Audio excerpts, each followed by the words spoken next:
Elvan Gomez, pengacara senior dan praktisi hukum, kritik program hilirisasi nikel yang saat ini dijalankan pemerintah. Menurutnya program hilirisasi nikel yang dibangga-banggakan Presiden Joko Widodo ini gagal dan berantakan. Demikian tutur Elvan saat ditemui Detik Fakta TV, di kawasan Percetakan Negara, Jakarta Pusat, Jumat malam, 26 Januari 2024. Karena, kata Elvan Gomez, hingga saat ini program tersebut belum memberikan hasil optimal bagi pendapatan negara. Yang ada malah pemerintah harus menanggung biaya penanganan masalah sosial di setiap proyek hilirisasi nikel ini. Elvan merasa ada yang aneh dalam program ini, sebab nikel dalam program hilirisasi ini malah impor. Ini kan aneh, hilirisasi kok nikelnya malah dari impor. Kontradiktif, tegas Elvan. Elvan Gomez menegaskan, pemerintah segera mengevaluasi program ini sebelum kondisinya lebih parah. Sebab semua peraturan sudah dipermudah, risiko kerusakan lingkungan sudah terjadi dan segala biaya, royalti atau insentif yang menjadi hak pemerintah sudah dikurangi.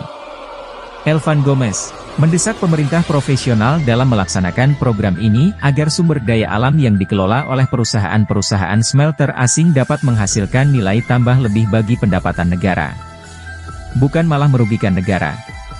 Elvan meminta pemerintah segera menutup smelter kelas 1 yang hanya bisa memproduksi NPI dan ferronikel. Sebab nilai tambah produk ini sangat rendah sementara kandungan nikel yang digunakan lumayan besar. Masalahnya adalah munculnya itu pada debat antara wakil presiden yang dikemukakan oleh paslon nomor 2. Gibran Rakabuming, yang seolah-olah dia dia bangga dengan proyek hilirisasi dan hilirisasi nikel yang menjadi andalan program Jokowi dan pemerintahannya periode di kedua ini.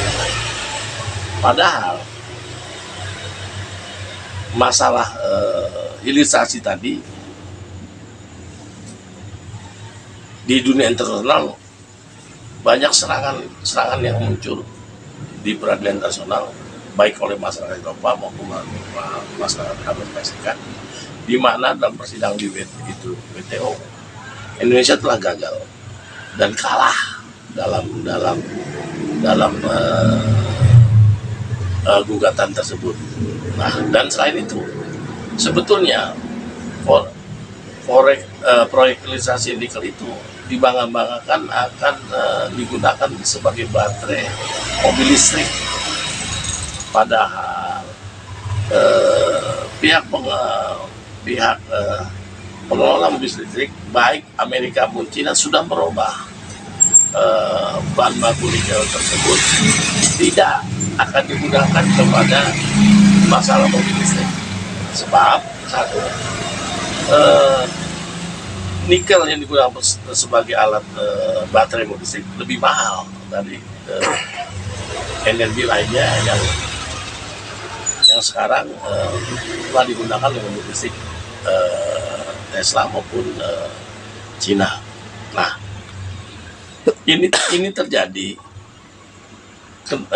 Kenapa ini terjadi? Sebab memproduksi Indonesia ini juga terkait dengan adanya persoalan revolusi hijau, di mana adanya upaya pihak-pihak luar untuk melakukan perampasan kedaulatan energi di Indonesia. Nah, di mana di dalam proyek hilirisasi nikel Jokowi itu jelas nikel kita itu hanya dikirim kepada Cina. Padahal pun Cina dalam artian tadi dia tidak menggunakan nikel tadi untuk proyek mobil listrik.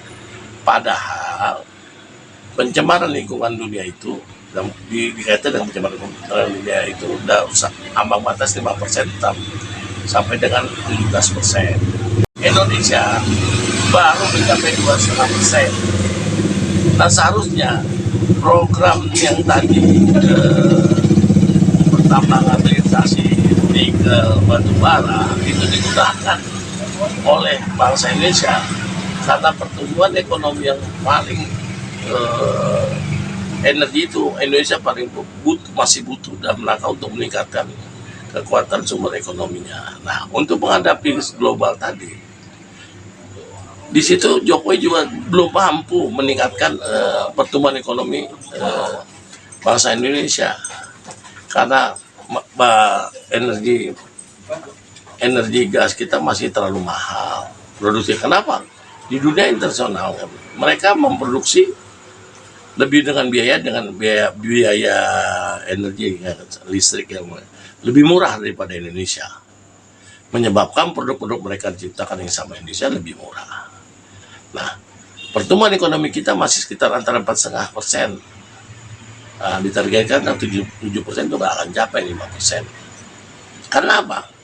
Sistem ekonomi yang dibangun kita tidak dibangun sistem ekonomi korporasi yang dimana diatur oleh Undang-Undang 45. Nah, ini sudah dibuktikan dalam kampanye tadi, makanya Limong melakukan dan mendukung paslon 1 karena upaya pertumbuhan ekonomi tadi. Nah, kalau itu dipaksakan dan sekarang Jokowi dengan bangga surplus dengan pertumbuhan ekonomi kita dari Cina, itu kan lihat dari sumber penjualan sumber daya alam nikel itu nggak bisa dijadikan standar untuk bahwa itu pertumbuhan ekonomi kita lebih banyak, lebih besar. Pertumbuhan ekonomi kita di bawah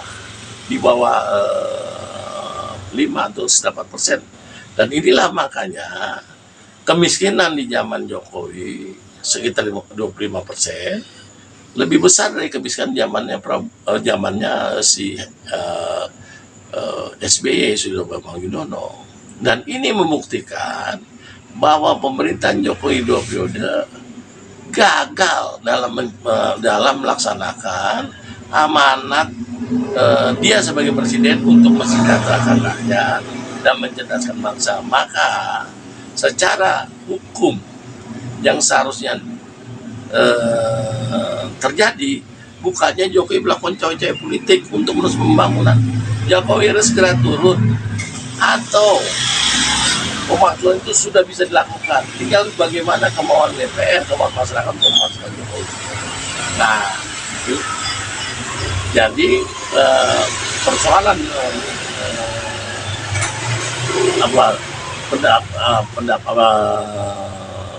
debat cawapres kemarin sudah membuktikan kegagalan Jokowi. Makanya dan terang benderang, makanya si Limong dilakukan penjara terhadap Limong.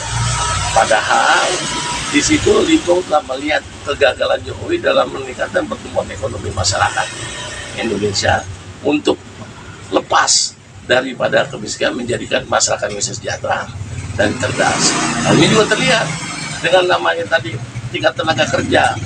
Pengangguran tenaga kerja yang ada zamannya Soeharto hanya 2,1%. Nah, Jokowi sekarang sampai sekitar 7%. Di situ juga gagal. Disitulah kejelasan bangsa sudah gagal. Makanya untuk melakukan hak angket dan mendengar pendapat pertanggungjawaban Jokowi harus segera dilakukan. Dan KPU sebagai pemenang pelaksana pemilu juga harus berani menyatakan Jokowi juga pemerintah telah melakukan cawe-cawe politik dengan putusan MK 90 tadi dan harus membatalkannya. Dan dari karena itu kepada lembaga eksekutif, yudikatif, legislatif harus segera berani mendorong persoalan hak angket pertanggungjawab Jokowi segera dilaksanakan sebelum terjadinya pemilu 2024, atau sebangsa negara Indonesia mengajukan gugatan perbuatan melakukan kegagalan Jokowi dalam pemerintahan Indonesia, dan itu bisa dijadikan dasar untuk penghentian Jokowi sebagai Presiden Republik Indonesia. Oke.